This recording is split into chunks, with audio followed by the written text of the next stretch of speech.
Me shtyrjen e vazhdueshme të seancave gjyqësore ndaj ish-ministrit të mbrojtjes Fatmir Mediu përdosin Gërdeci, prokurorët e SPAK-ut dhe gjyqtarët e gjykatës së posaçme, po konfirmojnë 3 praktika të përsëritura klienteliste në trajtimin e zyrtarëve të lartë. E para është zvarritja e qëllimshme e proceseve me synimin për të zbehur interesin publik dhe për të çuar çështje drejt mbylljes përmes procedurave formale apo afatesh të tejkaluara ligjore. E dyta është pazari i nëndveshëm por i lexueshëm mes prokurorëve, gjyqtarëve dhe zyrtarëve të hetuar që ndodh në ndikimin e drejtpërdrejtë të qarqeve politike, ekonomike apo të lidhjeve personale. E treta është pabarazia e trajtimit dhe selektiviteti në gjykimin e të pandehurve, ku disa ish funksionar përballen me drejtësi të ashpër, ndërsa të tjerë edhe për krime të rënda gjykohen në gjendje të lirë, duke krijuar perceptimin e blerjes së drejtësisë dhe të një sistemi që vetë pranon degradimin e vet. Në rastin konkret të çështjes Gërdeci, ku Fatmir Mediu është zyrtarisht i pandehur për tragjedinë me 26 viktima, shtrohen 2 pyetje të drejtpërdrejta. Apo e shpërfill ish-ministri vet drejtësinë duke mos u paraqitur në seanca për 4 vite me radhë? Apo kemi të bëjmë me një pazar të heshtur të mirë koordinuar mes Mediut dhe drejtuesve të SPAK-ut dhe gjyqtarëve të gjykatës së posaçme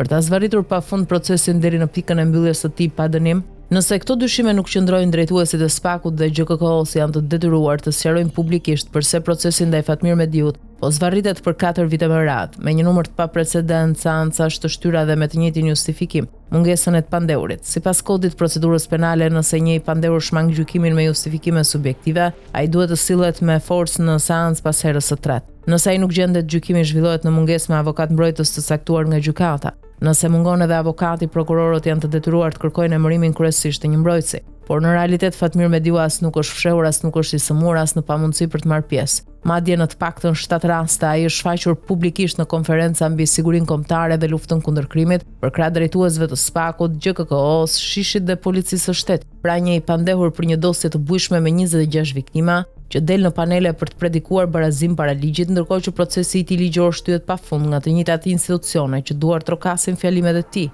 që prej muajit maj 2021 procesi i njohur si Gërdeci ka hyrë në një cikël zvarritjeje të organizuar. Mjafton të përmendim faktin se më 22 maj 2023, prokurorët e SPAK-ut deklaruan zyrtarisht se do të jepnin pretencën ndaj Fatmir Mediut në seancën e 24 majit. Gjykata shpalli mbylljen e hetimit gjyqësor. Por gjithçka u anullua papritur, seanca u shty me justifikimin se prokurorët ishin sëmur befas. Pretenca nuk u lexua dhe që prej atëherë procesi ka hyrë në një fazë kur çdo seancë është një shtyrje, me justifikimin standard se nuk është paraqitur i pandehuri. Ky nuk është më vetëm një skandal procedural, ky është një skenar i qëllimshëm për të çuar drejt dështimit një nga proceset më të rëndësishme të drejtësisë shqiptare në epokën e pas reformës. Shtyrja e seancave, tolerimi i mungesës së të pandehurit, bashkëpunimi i heshtur i gjyqtarëve dhe prokurorëve me një person që duhet jetë në bankën e të akuzuarve dhe jo në panelet e konferencave tregojnë qartë se drejtësia ndaj Fatmir Mediut nuk po zbatohet, ajo po simulohet. Dhe kjo nuk është më çështje teknike, është komprometimi i drejtësisë, bashkëpunim për mos ndëshkim dhe pazari më i madh institucional që po ndodh para syve të publikut në heshtje por me leje politike.